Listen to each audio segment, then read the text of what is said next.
Está no ar a CEO TV Podcast, o seu canal de empreendedorismo e negócios, a sua fonte de inspiração no Spotify.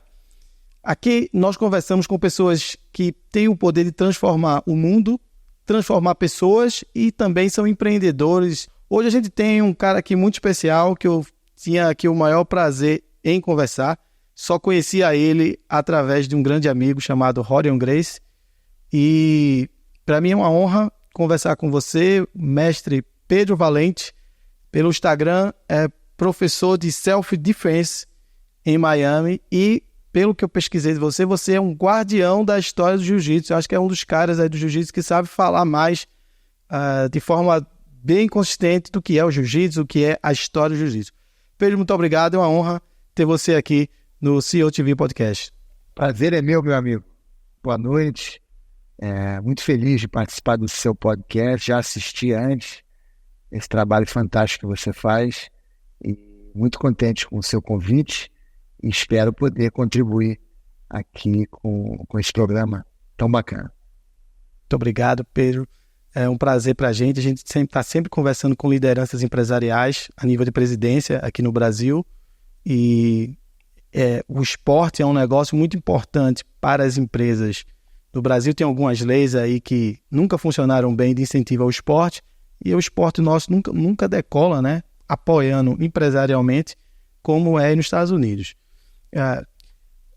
Você como o Rorion, me parece ser o primogênito, né, dos valentes, né? É verdade, sou. Exatamente. Então, eu estava pensando aqui nos meus estudos aqui que você tem um papel tão importante como o Rorion tem para a família Grace e você tem para a família Valente, porque você é o primogênito de um legado passado também de pai para filho, né? E como foi isso para você, essa questão de receber? Teoricamente, você foi o primeiro a receber esse beneplácito de conhecer a todas as dimensões do jiu-jitsu, né? Que hoje eu entendo que a luta é a alimentação e o lifestyle, né? O comportamento. Exatamente. Eu, por ter sido o primeiro filho, né? O primogênito, como você bem disse, assim como o Rorion, eu fui o primeiro a vir para os Estados Unidos. Como mais velho, eu terminei o estudo secundário lá no Brasil, high school, eu estudei na escola americana, no Rio de Janeiro, e vim morar em Miami. Inicialmente, como aluno da Universidade de Miami. Mas aí, poucos meses depois, 2 meses depois da minha chegada aqui, em 1993, houve o primeiro UFC. E o Rorion me convidou para ir lá assistir em Denver, Colorado. Então, eu estive lá com eles e foi um enorme sucesso. E depois disso, aqui na universidade, todo mundo queria aprender jiu-jitsu, né? Porque muitos alunos assistiram e queriam saber se primeiro esse negócio era de verdade mesmo. Eu lembro que na universidade alguns questionavam se tinha sido marmelada, se aquilo era sério. E principalmente o pessoal do time de futebol americano, que são atletas muito fortes, né? Então eles me convidaram para ir lá num treino e depois do treino quiseram me testar. Eu estava magrinho porque eu sigo o regime de alimentação que meu pai e eu aprendi também com a família Grace e com o grande mestre Carlos Grace. E, então, quando eu mudei para cá, a dificuldade de encontrar as frutas inicialmente, eu emagreci bastante. Então, eu estava magrinho. E aqueles jogadores de futebol americano, os brutamontes, mas eles depois ficaram impressionados com a técnica do jiu-jitsu e eu comecei a dar aula, eventualmente formei um clube oficial com a ajuda do Rorion aqui na Universidade de Miami e aí foi o pontapé inicial. Mas eu tive muita sorte, tenho muita sorte dos meus irmãos terem sido discípulos diretos, assim como eu, do grande mestre Hélio Grace. Então eles puderam vir para Miami assim que se formaram também do high school no Brasil e puderam me ajudar, porque a mesma formação que eu tive, eles também tiveram. São professores fantásticos e apesar de eu ser o mais velho, o irmão mais velho, aqui a mesa é redonda, não tem cabeceira. Nós três somos muito unidos e sem a contribuição fundamental deles, eu jamais poderia ter conseguido o sucesso que nós juntos conseguimos aqui em Miami. Isso é muito bonito. Foi uma das coisas que me impactou muito no UFC, foi aquele trenzinho dos Gracies e o amor que se mostrava de um irmão ajudando o outro, ou beijando o outro, aquilo foi um impacto muito grande para quem assistia, né? Essa união familiar em prol de um objetivo. E daqui na nossa pesquisa, o seu pai, ele era um médico famoso, né? E um médico que inclusive foi citado pelo New York Times como um dos 5 maiores cirurgiões plásticos da sua atualidade, né? E ele era um grande discípulo de Carlos e de Hélio, né? Ele te estimulou a ser médico? Qual foi a tua formação aí na Universidade de Miami? O que fez você não ser médico, ou não sei se você também é médico, e ter caminhado aí para ajudar a humanidade em outro patamar, né? Que é o jiu-jitsu, da forma que você faz. Não, o tio Hélio, ele sempre dava risada nesse sentido. Dizia para o meu pai, eles escolheram a minha profissão e não a sua. Eu digo tio Hélio, que eu chamo carinhosamente o grande mestre, Hélio Gracie. Mas eu não sou médico, apesar de eu me sentir um praticante da medicina preventiva, né, através da filosofia do jiu-jitsu, para evitar as doenças através da vida saudável. E também, coincidentemente, visto branco todos os dias, trabalho de branco, né? Não é um jaleco, mas é um kimono. Eu estudei na Universidade de Miami Administração de Empresas. Eu tenho um diploma em marketing e também eu fiz um mestrado, o MBA, aqui na Universidade de Miami também.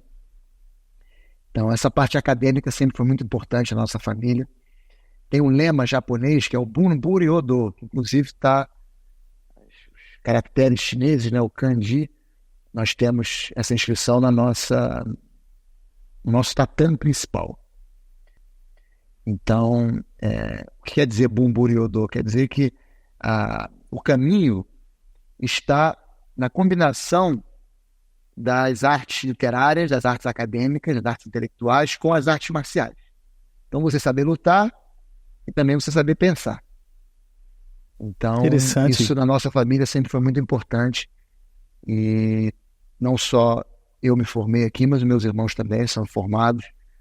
O Guilherme tem mestrado, já sabendo que ia seguir essa linha do jiu-jitsu, tem mestrado em marketing esportivo. O Joaquim é formado também em criminologia, também com o nosso trabalho que a gente faz com a polícia e com forças militares. Então é algo que sempre foi muito importante para nós e acho que foi fundamental também para a estruturação da nossa academia aqui em Miami. Seu pai, você crê que foi um grande discípulo de Hélio e Carlos, ou o maior discípulo deles? Porque seu pai era médico e pelo que eu andei pesquisando, ele tinha uma relação, além de ser aluno, essa relação de aluno e mestre, quando ele estava no tatame, mas quando ele estava no consultório se invertia. Ele praticamente ali era o mestre e Carlos meio que também desfrutava do endosso dele como médico e pesquisador também, de trocar essas ideias sobre saúde e revalidar as ideias e estudos do Carlos, né, que não era um médico, mas era um grande estudioso, né?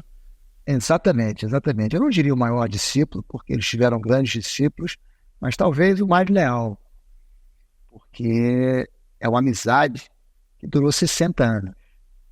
Né? Ele entrou na Academia Gracie em 1953, ainda menino. Quem levou ele para a Academia Gracie? Eu acho que foi o meu avô, quer dizer, o meu avô, ele sempre foi fascinado por lutas. Ele é médico também, foi o pioneiro da homeopatia, um dos pioneiros da homeopatia no Brasil. E ele, ainda na faculdade, ele tinha um colega de turma japonês. Naquela época, a medicina brasileira era muito respeitada no mundo inteiro. Então, esse colega japonês, ele era faixa preta. Então, ele abriu a mente do meu avô para as lutas japonesas e mostrou algumas técnicas para o meu avô, e meu avô, desde então, ficou muito interessado na busca dessa arte. E quando o Hélio Gracie lutava no Rio de Janeiro, ele acompanhava as lutas e sempre com muita alegria, né, de ver aquele rapaz franzino enfrentando lutadores estrangeiros muito maiores do que ele, com grande sucesso. Então, quando os irmãos Grace abriram a academia, a célebre academia da Avenida Rio Branco, ele levou meu pai lá e os dois se tornaram alunos. E aí foi uma relação que durou para o resto da vida. No final da vida do Hélio Gracie, ele tinha o meu pai como seu melhor amigo. Eles tinham uma amizade linda, um respeito mútuo.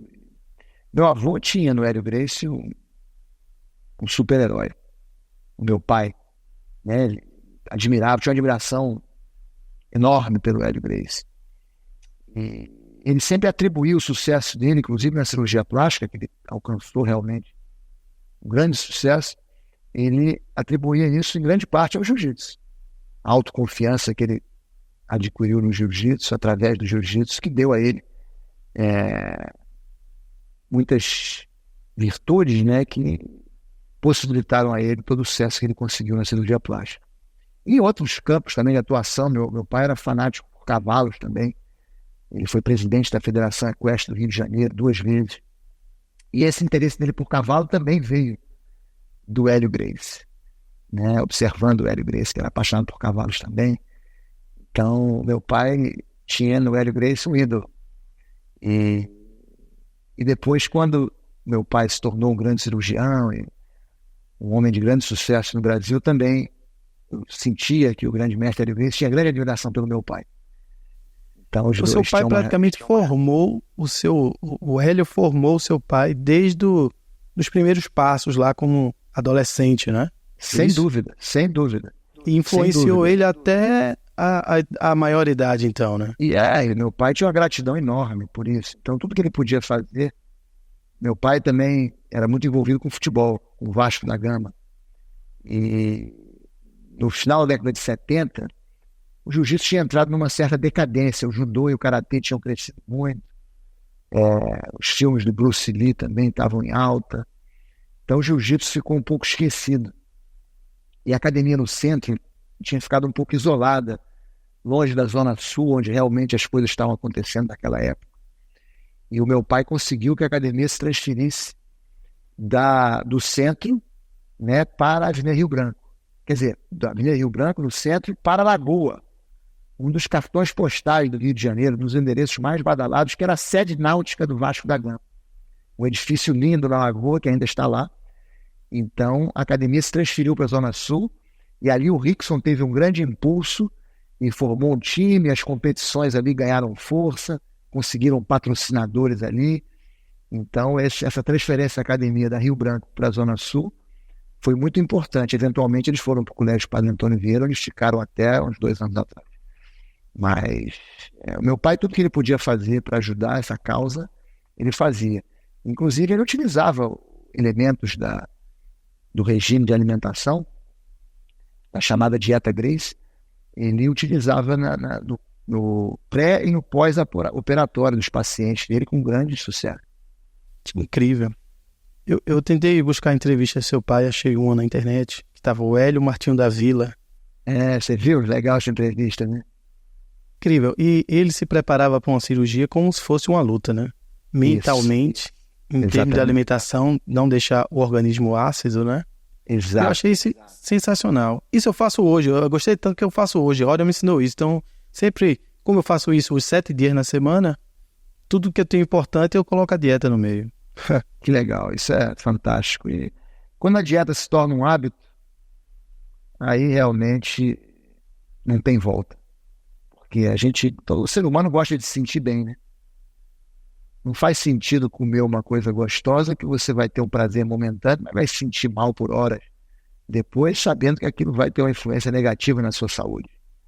Então, eu acredito muito na consistência. Eu sou contra essa teoria da moderação em relação à alimentação. Aristóteles dizia, a virtude está no meio, mas ele também reconhecia que algumas coisas são sempre ruins. Eu acho que você envenenar o seu corpo, isso é sempre ruim. Então, essa coisa de você, eu vou comer uma besteira de vez em quando, dia do lixo, né, que chamam, cheat day, que você fala em inglês, eu acho que o nosso corpo não é lixo, não é lata de lixo, em nenhum dia da semana. Então, eu acho que a consistência é fundamental na busca da felicidade através da alimentação. Eu acho que a alimentação é um fator fundamental na busca da felicidade, sem falar da saúde, né, do corpo e da longevidade. Mas a felicidade ela é conquistada através de você criar uma identidade positiva em relação ao que você faz, aos passos que você dá em relação à sua saúde. Isso daria um capítulo do livro, viu, da Dieta Gracie. Acho que achei isso aí sensacional. Que encontrar isso tem a ver com a nossa identidade, criar uma identidade. A felicidade através da alimentação. Isso aí eu achei... Sim, porque você cria uma identidade. Eu falo que é o efeito placebo natural. Porque o que é o efeito placebo? Você toma uma pílula de açúcar, né, inócua, mas você acredita que aquela pílula vai te curar e você fica curado. Então, quando você se alimenta de uma forma racional, de uma forma positiva, você acredita que você tem a saúde boa por causa daquilo. Então, isso mentalmente tem um efeito na sua saúde. E sempre que você come uma porcaria, uma comida negativa, você sabe que aquilo lhe faz mal, aquilo cria um sentimento de culpa que vai fazer mal também psicologicamente. Então, essa relação mente-corpo é muito importante. Os efeitos psicossomáticos da alimentação também são importantes, né? Não só os efeitos químicos, né? Mas também essa questão emocional. Está ligada a você criar uma identidade em relação a entender que só come o que faz bem. Como o Hélio Gracie dizia, eu só como o que faz bem. Eu posso comer alguma besteira por ignorância, sem saber que faz mal. Mas eu jamais comeria algo negativo, sabendo que aquilo ali é negativo. Então, por isso, com esse exemplo, né, eu já nasci nisso. Então, eu fui criado com essa base. Eu nunca experimentei um refrigerante por causa dos ensinamentos do grande mestre Hélio Gracie, do grande mestre Carlos Gracie, indiretamente, que eu tive pouco contato com ele. Uma coisa muito importante. Eu só vi um cara que me falou isso, que foi o Horion. Então, mostra a sua verossemelhança com o Horion, que Horion falou para mim um dia que nunca tinha tomado um Coca-Cola, nunca tinha feito nada, sempre, desde o nascedor até hoje, dentro da dieta. E eu nunca vi ninguém aí, acho que tem poucos praticantes hoje mesmo da dieta, né? Mas é uma coisa que meus irmãos sensacional. Também seguem. Meu pai acreditava muito nisso, né? Então a gente sabia o quão importante isso era para ele. Né, algo que nós tínhamos uma consciência muito grande disso, em relação a essa importância que ele dava à alimentação. E então, isso nos motivou a sempre seguir isso. Né, como era a sua relação do seu pai com o Carlos, nessa questão em particular da dieta? Como você disse muito bem, eles trocavam ideias, né? O meu pai com a parte científica, o Carlos um estudioso, né? Tinha a parte empírica. Então, os dois, eles trocavam muitas ideias em relação à alimentação, né? E eu acho que o Carlos, ele valorizava muito essa questão, como eu posso dizer, essa questão médica, né? Esse estudo, né, científico do meu pai como médico. Esse endosso que o seu pai tinha, né? Por ser médico. Exato. Né? Meu pai pesquisava muito o assunto, lia muitos livros, tudo, então... Às vezes o Carlos queria entender certas razões científicas para o que ele já tinha entendido que era ideal, e meu pai dava essas explicações. Maravilha. Tem um amigo meu que é médico na Califórnia, da Universidade de Loma Linda, Dr. César. Eu apresentei ele. Adventistas, né? Exato. E ele está fazendo um estudo sobre a dieta Gracie já faz 2 anos. Olha, que legal. Estudo científico. Que coisa boa. E aí, uma hora esse estudo vai sair, né? Tá fazendo tem uma população chinesa aí fazendo e tal. Uma hora vai sair esse estudo científico, né? Que aí é uma coisa que endossa mais ainda. Mas o melhor endosso é cada um falar, né? Pra mim, cara, isso é transformador. O melhor endosso é a forma que cada um né? Fazendo isso. E quando você começa, né? Porque normalmente as pessoas começam pela combinação dos alimentos. Mas, eventualmente, as pessoas começam a perceber, né, e se entusiasmar com isso e não querer colocar nada no corpo que seja negativo. E aí entra uma parte que eu acho fundamental também, que é a seleção dos alimentos. Você não comer coisas que sejam nocivas para a saúde. Porque na época do grande mestre Carlos Gracie, você podia dizer, olha, você coma de tudo, combina corretamente que tudo bem, porque não tinha a quantidade de comidas industrializadas que existem hoje, né? Então, eu acho que nós temos que não só pensar na combinação dos alimentos, mas também na qualidade dos alimentos. Como o Hélio Gracie dizia, eu nunca como nada que faça mal, né? Só como que faz bem. Eu acho que esse compromisso com a nossa saúde é fundamental. Rório me falava que quando ele pega um voo aqui pro Brasil, ele leva tipo, uma marmitinha dele, faz a comida no próprio avião. Exatamente. E uma coisa muito legal dos Gracie é essa organização que eles têm em relação à comida. Pois é. Eles eu são aprendi muito isso com ele. organizados. Tive que extrair isso pra caramba ainda, né? Que mesmo antes de começar, eu fiz a minha marmitinha de fruta aqui, fiz a minha alimentação aqui. Olha que legal, que coisa boa. É uma coisa incrível isso aí. E só para fechar esse assunto da dieta, quando eu faço, normalmente eu vou em empresas fazer esse podcast e sempre que acaba eu dou pro presidente da empresa um livro da dieta. Que legal, que legal. Sabe que naquela época não tinha livro, né?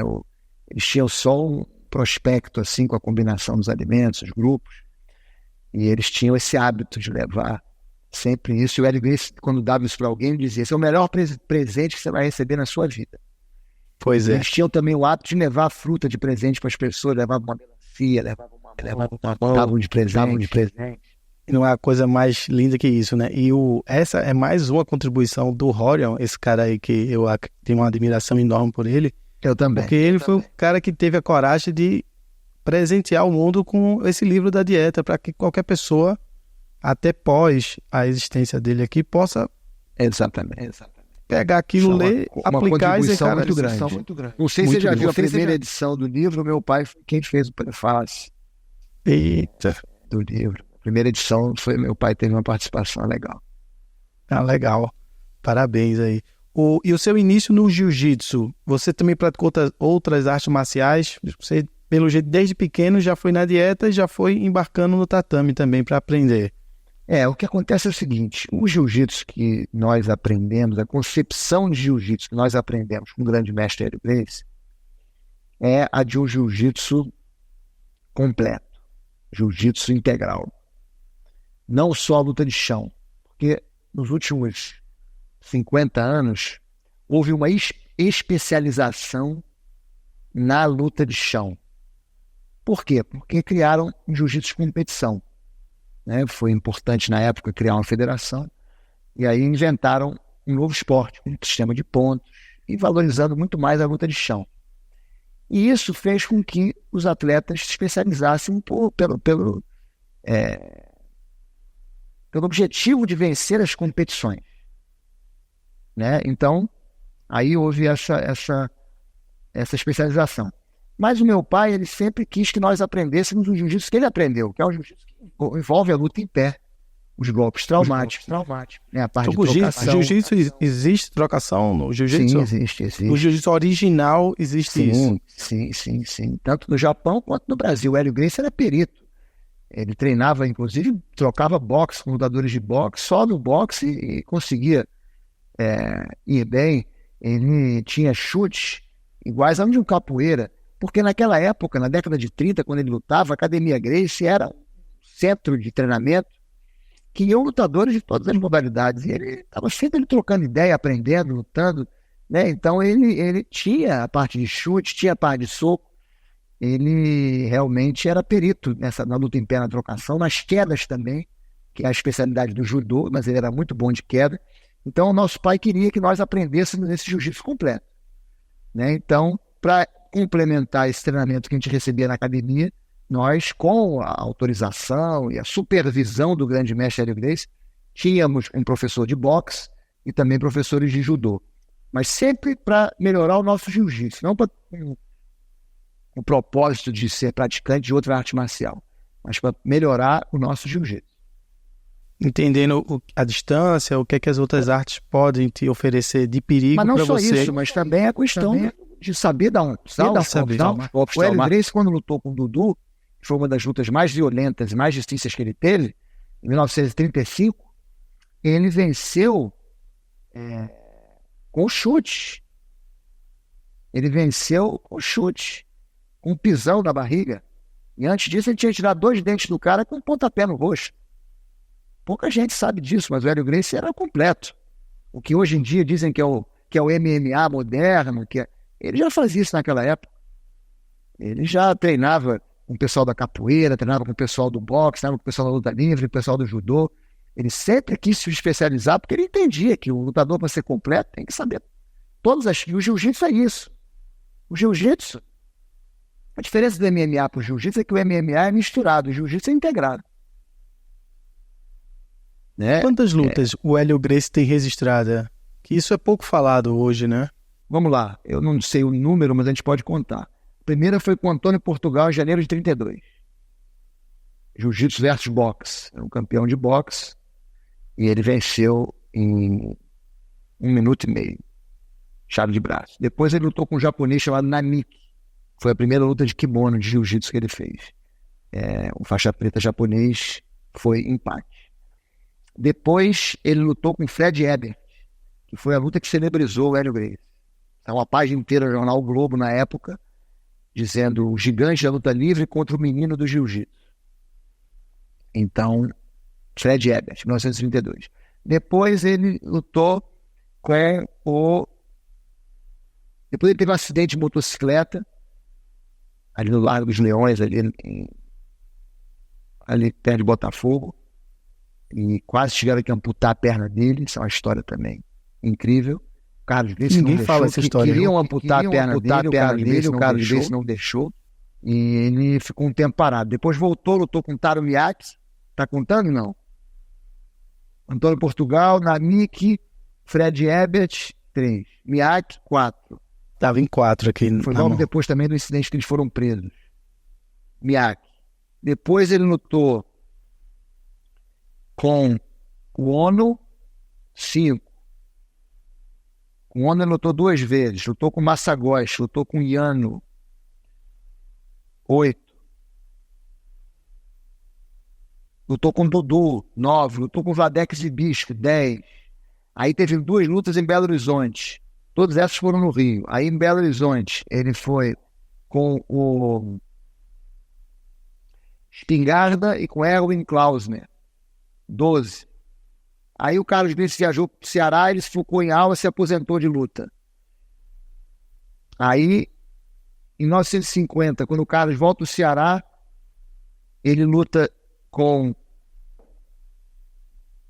Azevedo Maia e Carebé, 14. Aí vem a trupe do Kimura do Japão. Ele luta com Kato, 15, 2 vezes, 16. Kimura, 17. Aí Valdemar Santana, 18. E aí, em 1964, no programa do Goulart de Andrade, ele luta com um capoeirista chamado Valdomiro. Aí ele já estava com... Foi em 1964, ele estava com mais de 50 anos já, 51 anos. 50 anos. E ele fez a luta ao vivo na televisão, o cara desafiou ele. E ele lutou com esse Valdomiro. Foi a última luta dele. Então, 19 lutas. Você tem um perfil de ter um esteio de guardião dessas histórias, né? Só que eu vejo contar essas histórias assim. Eu sou muito interessado nessa história. Eu, desde pequeno, sempre gostei. É você e Rory que sabe dessas histórias. Ele guardou, ele colava todas as matérias de jornal que saíam dele em áudio. Então, ele tem 4 livros altos, dessa grossura, todos os artigos. O Rory, inclusive, tem isso lá, guardado com ele em Los Angeles. E ele, então, eu ia lá para o Vale, na época, eu ficava lá em Itaipava, na casa dele, e ficava lendo isso, garoto, eu adorava ler isso, li todos os artigos, então, e depois também, todo livro que saía, tudo que eu podia pesquisar, não só no Brasil, não só na carreira do Hélio Gracie, mas também no jiu-jitsu no Japão, os samurais.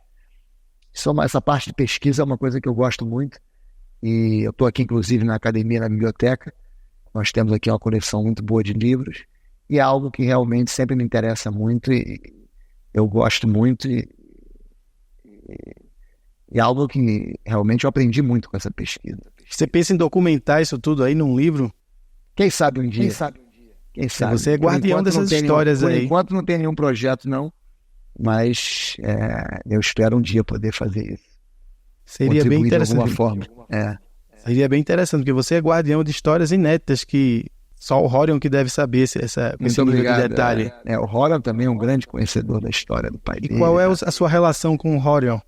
Excelente. O Horion, eu atribuo muito dessa minha paixão pelo jiu-jitsu a ele, porque quando eu tinha 13 anos, ele me recebeu na casa dele lá em Los Angeles, e aí, a partir de então, eu passei 88, 89, 90, 94 férias de verão, quer dizer, o verão americano, né?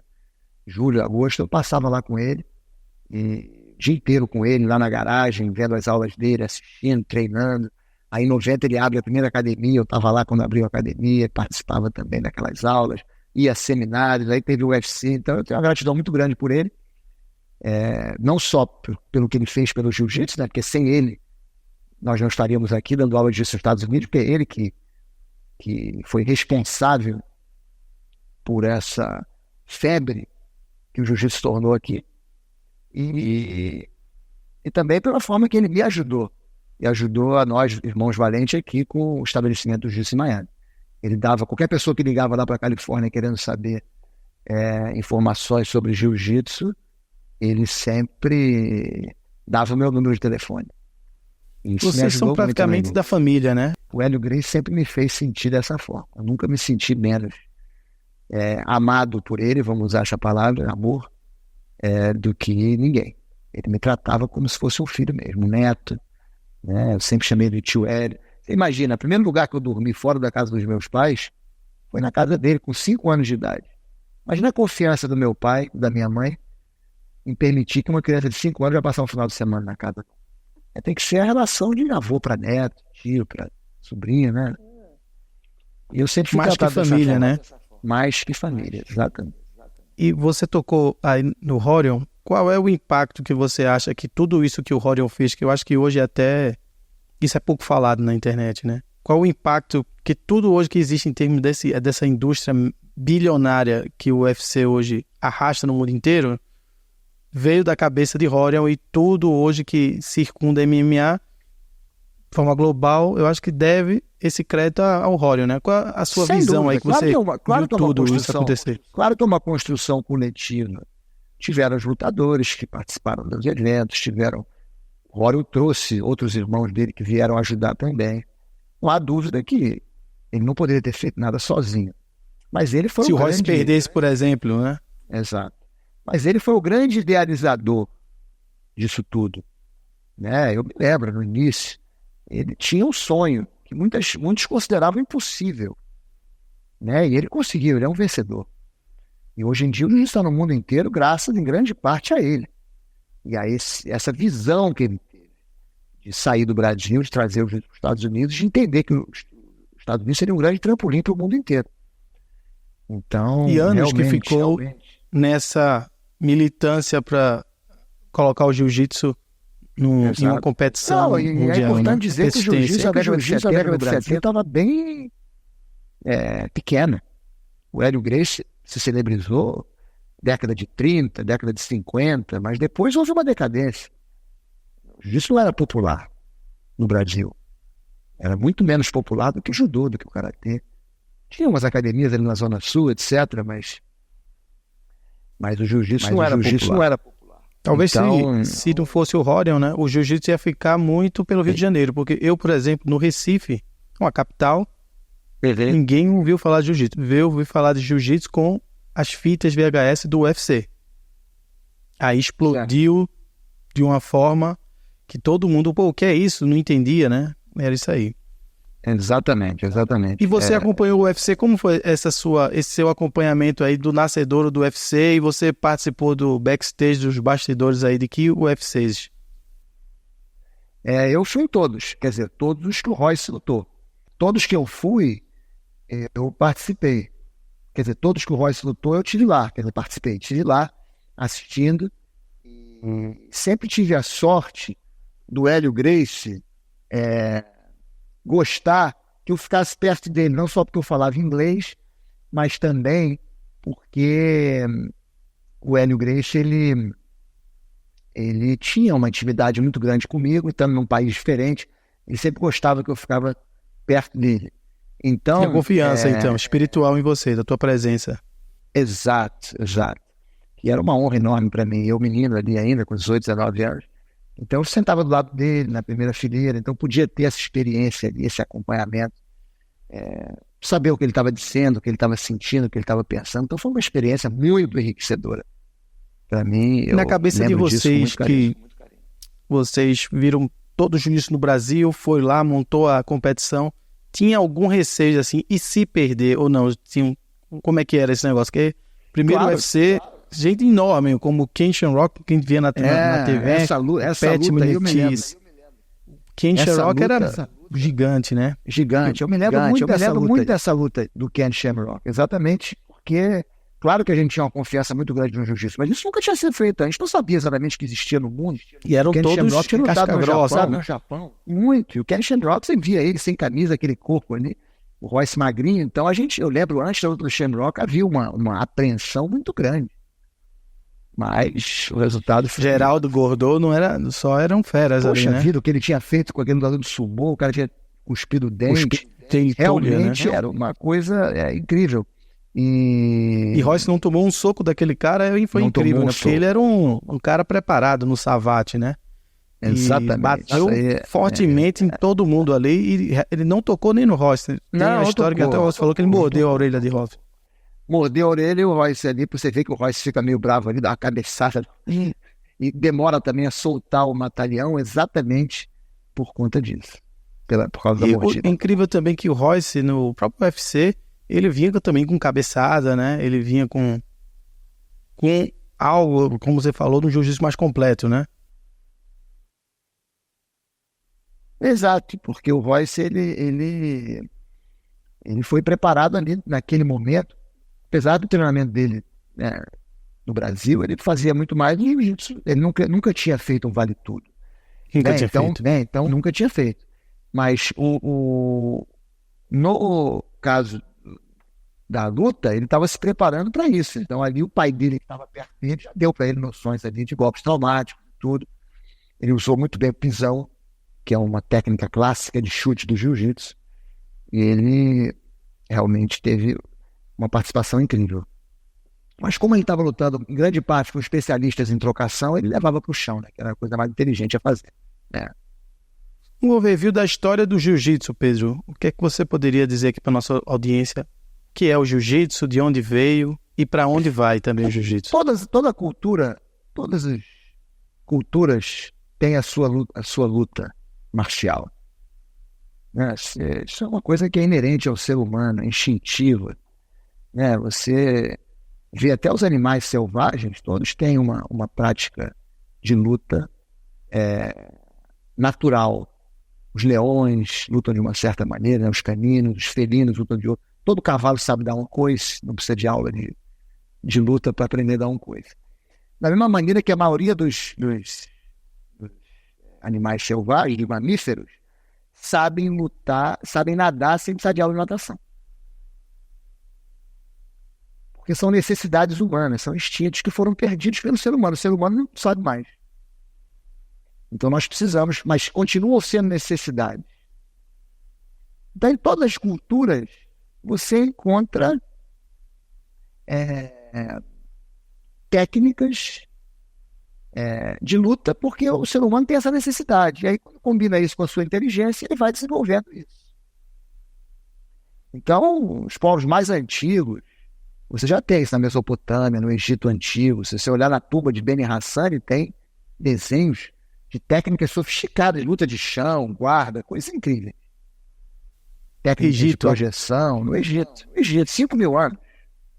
5.000 anos. Né? Então, isso é do ser humano. E você vai encontrar 5.000 anos antes de Cristo que você está falando? 5.000 anos atrás. Né? 3.000 anos, 2.500 anos antes de Cristo. Então, e certamente você encontraria mais longe, porque a gente não tem muita evidência disso. Então, mas eu estou dizendo, o homem da caverna vai saber lutar de forma inteligente. Porque todo animal usa cavalo luta de forma inteligente dentro da sua anatomia, né? O leão também, a girafa usa o pescoço, o elefante usa a tromba. Todos eles têm essa técnica instintiva de luta. Então é isso que eu estou dizendo, isso aí não é novidade. Mas o que é o jiu-jitsu? O que faz do jiu-jitsu diferente? É que os samurais, que eles prezavam muito o intelecto também, o estudo da filosofia, eles utilizaram princípios da filosofia chinesa, principalmente no livro Tao Te Ching, do Lao Tzu, que descreve essa situação do fraco sobrepujar o forte através da alavanca, através da técnica, através de você usar a força do seu adversário em seu benefício. Esse é o que significa a palavra jiu-jitsu, inclusive.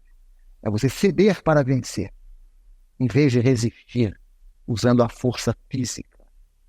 Isso é o jiu-jitsu. Então, eles desenvolveram uma luta que já existia no Japão, que era o sumo, mas eles adaptaram usando esses princípios, de usar o mínimo de força para alcançar o máximo de eficácia, né, eficiência. E o jiu-jitsu ficou no Japão, se desenvolveu pelos samurais. Com a Revolução Meiji e o fim da Era dos Samurais, o jiu-jitsu caiu em decadência no Japão também, e o Jigoro Kano foi quem reorganizou o jiu-jitsu. E ali foi um dos primeiros, isso é um case study muito interessante para ser estudado em escolas de business. Na época que eu estava na Universidade de Miami, eu não sabia isso ainda, senão eu teria feito um trabalho sobre isso. Mas eu acho que é um dos primeiros casos de rebranding da história.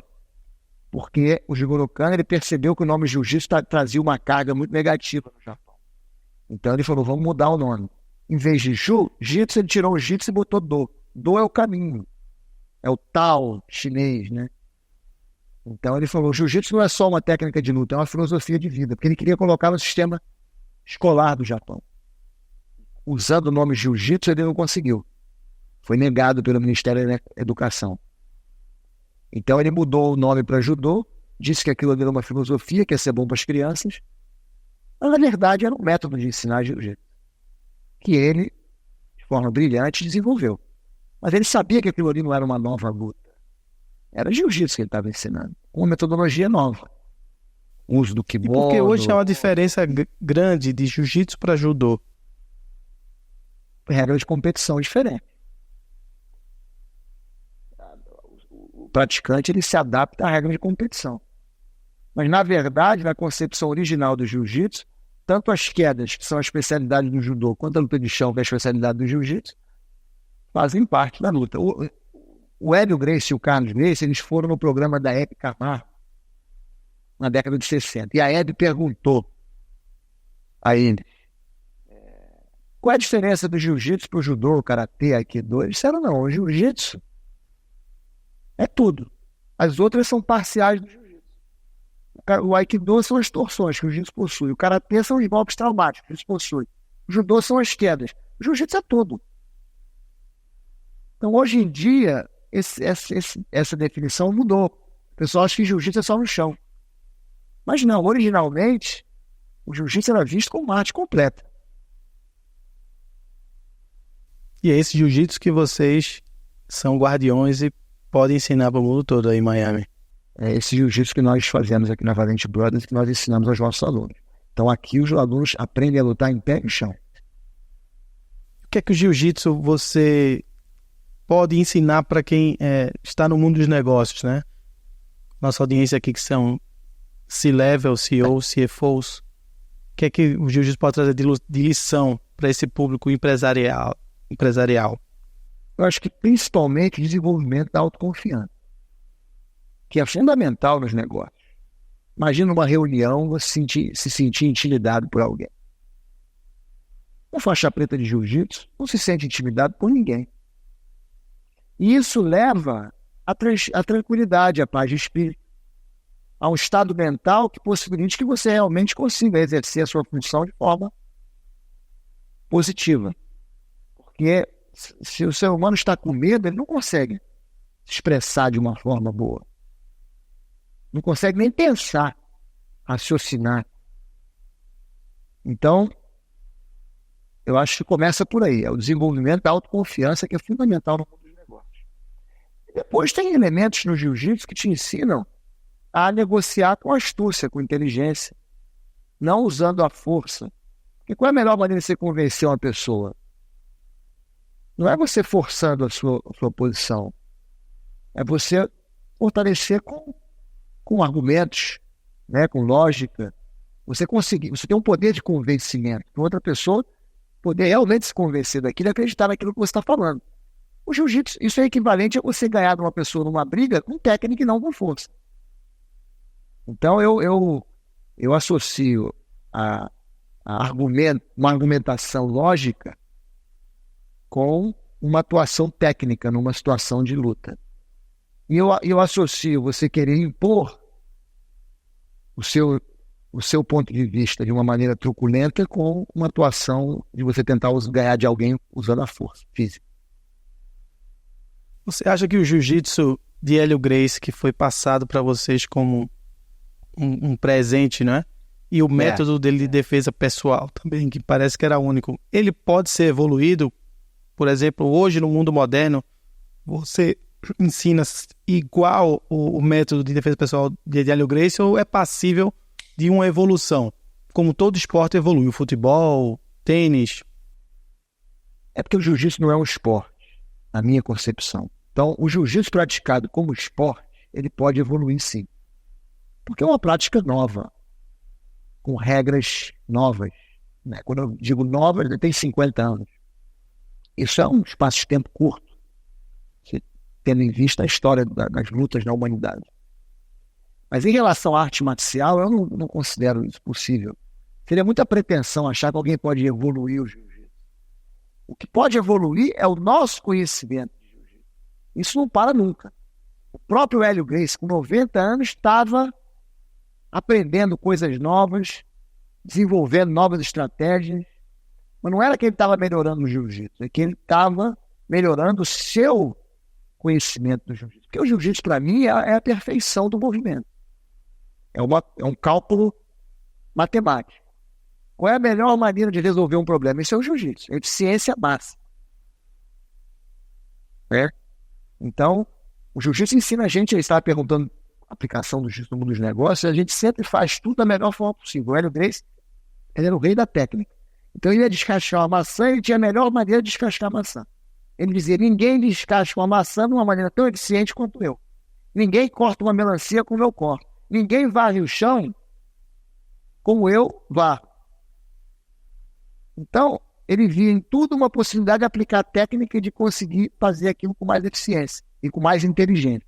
Quando você aplica isso no mundo dos negócios, é o que mais se ensina, né? nas escolas de administração e tudo, que é eficiência, métodos mais eficientes para você poder conseguir aquilo com menos esforço. E você, como administrador de formação, quando é que você teve o clique de empreender aí em Miami e empreender no jiu-jitsu? E como foi essa jornada aí de empreendedor para hoje? E depois você falar, complementando aí, a estrutura de vocês aí em Valente Brothers e o trabalho que vocês fazem. Eu escutei do Hélio Gracie. A melhor profissão do mundo é ser professor de jiu-jitsu. Você vai transformar muitas pessoas. Se o seu objetivo for ganhar dinheiro, o máximo dinheiro possível, aí não. Até porque ele dizia, quem trabalha só pelo que ganha não vale o que recebe. Você não pode trabalhar pelo dinheiro, tem que trabalhar como um artista, né? Ele faz aquilo com amor. E o dinheiro é uma consequência. Então, ele sempre disse isso, é a melhor profissão do mundo, porque você vai passar o dia inteiro de kimono com pessoas que querem estar ali, que vão gostar de você, que vão te tratar bem, que você vai vai se sentir muito bem por estar contribuindo para a vida das pessoas, inclusive para a sua, em primeiro lugar, porque você vai viver a filosofia do jiu-jitsu de uma maneira muito integral, né? Como professor, aquilo ali você está ensinando ao próximo, mas está ensinando a si mesmo, está escutando tudo aquilo, isso aqui está te motivando a viver daquela forma. Então, eu cresci escutando isso. Aí, quando eu vim para os Estados Unidos, aconteceu o UFC, criou-se uma demanda incrível, com pouca oferta, e eu via professores de karatê com grande sucesso, e eu pensava, poxa, eu tenho uma arte que eu considero melhor, mais completa. E eu sou formado em administração. Então, se eles podem ter esse sucesso todo ensinando karatê, eu vou conseguir ter esse sucesso com jiu-jitsu também. E já sabendo que meus irmãos estavam vindo, aí eu achava que nós três juntos conseguiríamos. Não podia imaginar que nós íamos construir esse prédio que nós construímos aqui, realmente, mas eu imaginava que a gente ia poder ter uma academia bem sucedida, e foi o que aconteceu, graças a Deus.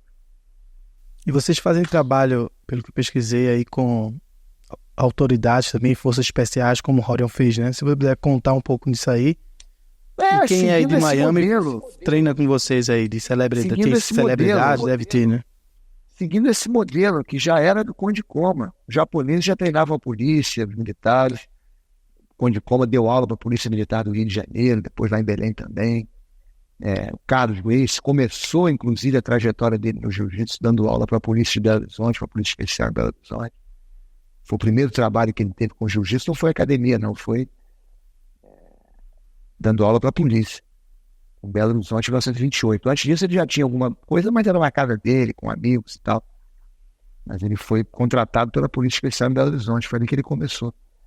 E aí o Rorion também aqui nos Estados Unidos foi quem começou isso, dando aula para a polícia lá em Los Angeles, para muitas forças especiais, inclusive o manual de técnicas de combate do Exército foi criado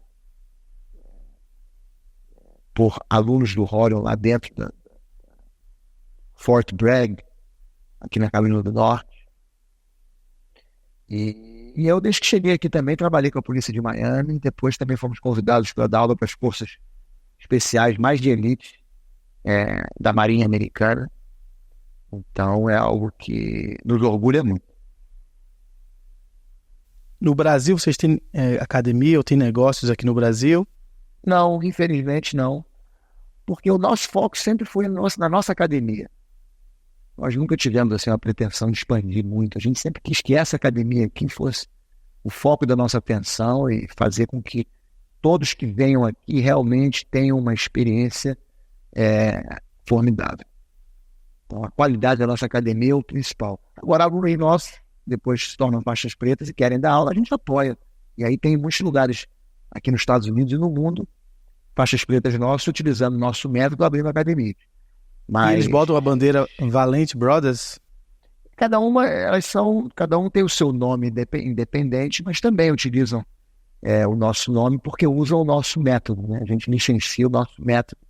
A gente desenvolveu, o Hélio Gracie ainda estava vivo na época, desenvolveu, foi uma coisa pioneira que nós fizemos aqui em Miami, que foi o primeiro curso de aula coletiva do sistema de defesa pessoal do Hélio Gracie, coisa que não existia. O Hélio Gracie até considerava que isso não era possível. Mas nós desenvolvemos um método aqui, apresentamos a ele e ele ficou fascinado e aprovou. Então, nós começamos a dar aula desse método em aula coletiva, além das aulas individuais que nós mantemos até hoje também. Que era o método original da Academia Gracie. Então, nós conseguimos isso, esse método com grande sucesso, método pioneiro, e muitas academias hoje também no mundo utilizam esse método. Quem aí de personalidade de Miami faz treino aí com vocês? Todos os alunos que vêm aqui são personalidades. A gente não distingue isso, não. Todo mundo que vem aqui a gente considera uma personalidade. A gente tem conseguido aqui pessoas muito bem-sucedidas, né? Que em inglês chama de high achiever. Cada um na sua especialidade, na sua área de atuação. Isso é algo que nos orgulha muito. Mas, no final das contas, cada aluno é importante. Eu não vou mencionar um para deixar de mencionar outro. Então, eu diria que toda a nossa família aqui de alunos na Valente Brothers é importante e cada um é valorizado da sua forma. Vou partir aqui para as considerações finais. Se você achasse aqui uma lâmpada mágica, feito o Aladim, e fizesse 3 desejos, quais seriam os desejos que você faria? Qualquer desejo. Essa pergunta aí me pegou de surpresa. Você sabe que eu sempre contava uma história quando a gente tinha um espaço muito bacana aqui perto, antes de construir esse edifício.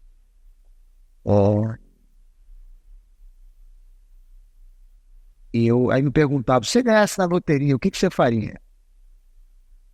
Eu sempre dizia, poxa, se eu ganhasse na loteria, eu ia construir uma academia incrível. Tipo a Kodokan no Japão, um lugar que realmente todo mundo que viesse ia orgulhar. Sem ganhar na loteria, nós conseguimos construir essa academia, que é esse edifício que nós temos aqui hoje em Miami, que é uma coisa fantástica. Então, o primeiro desejo é que eu possa continuar fazendo o que eu faço hoje. Se eu puder chegar com 80 anos de idade, com essa mesma rotina que eu tenho hoje, que eu possa nunca me aposentar, esse é o meu desejo. É não me aposentar. É continuar dando aula aqui todos os dias, que eu possa ter alunos maravilhosos, como eu tenho hoje, com essa troca de energia fantástica que existe dentro do tatame. Eu emendaria no outro desejo de que o jiu-jitsu que nós fazemos aqui continuasse crescendo, para que mais pessoas, para que nós possamos alcançar mais pessoas.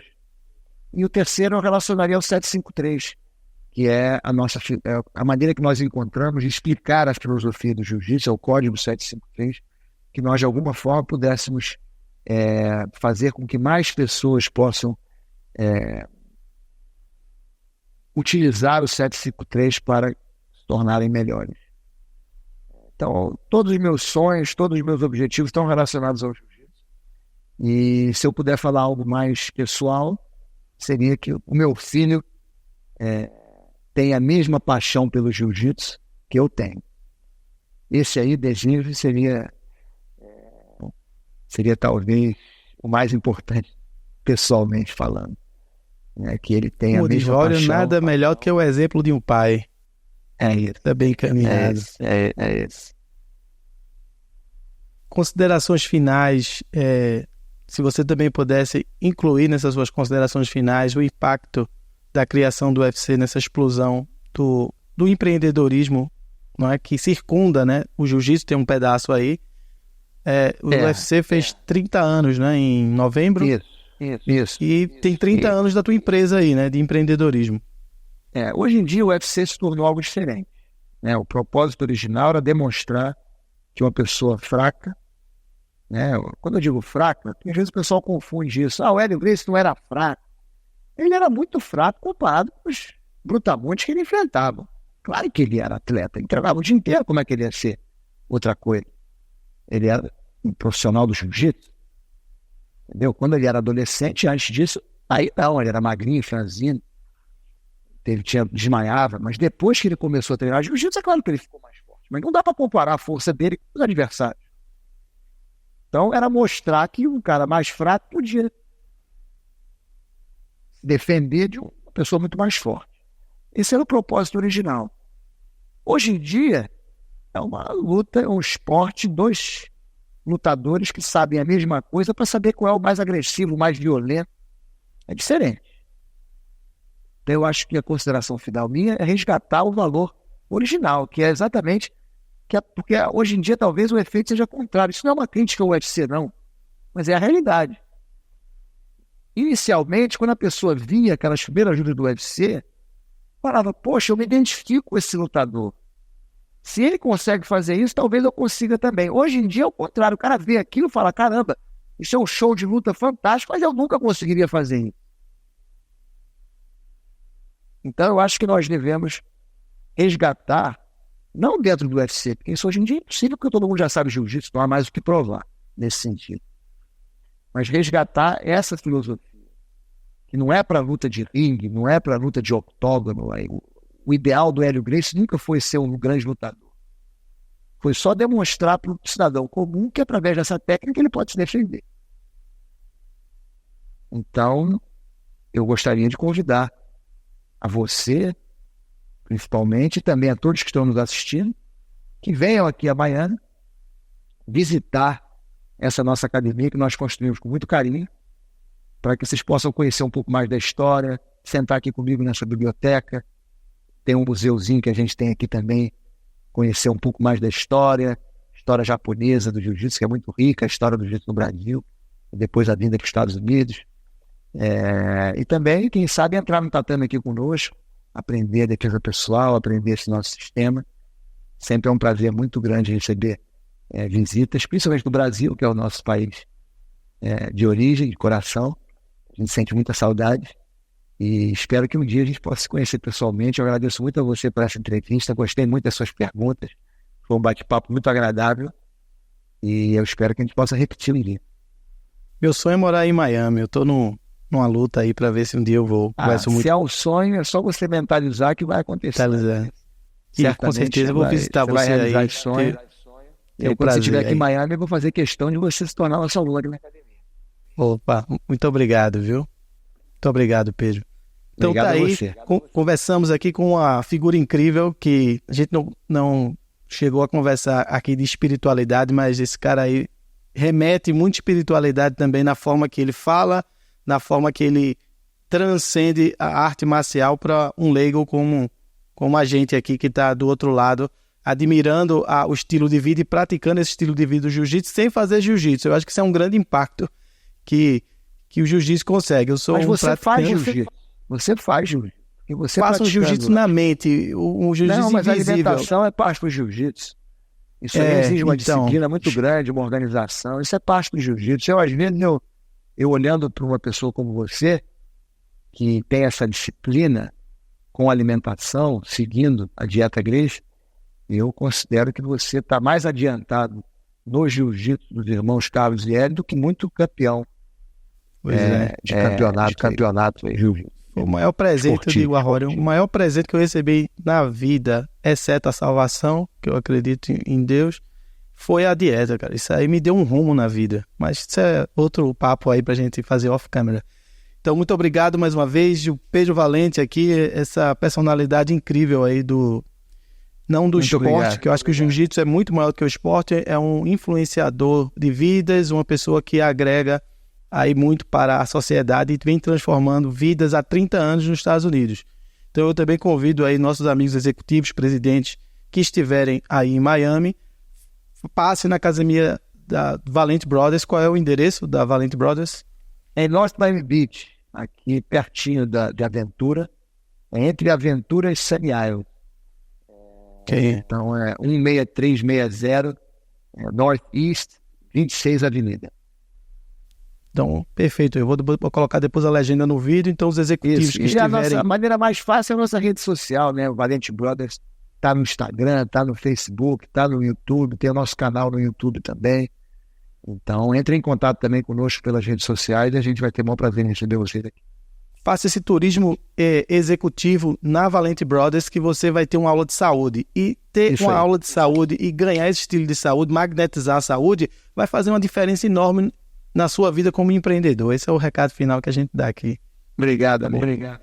Então, Pedro, muito obrigado, viu? Mais uma vez, eu termino sempre o nosso programa aqui com algo que eu fui mentalizando 3 anos, conversando com o Rorion. E depois de 3 anos eu cheguei nesse meu mantra, né? No final de cada podcast eu falo saúde, força e fé. Saúde, força e fé. É assim que a gente finaliza. Muito obrigado. Isso aí. Um abraço. Um abraço. Obrigado, cara.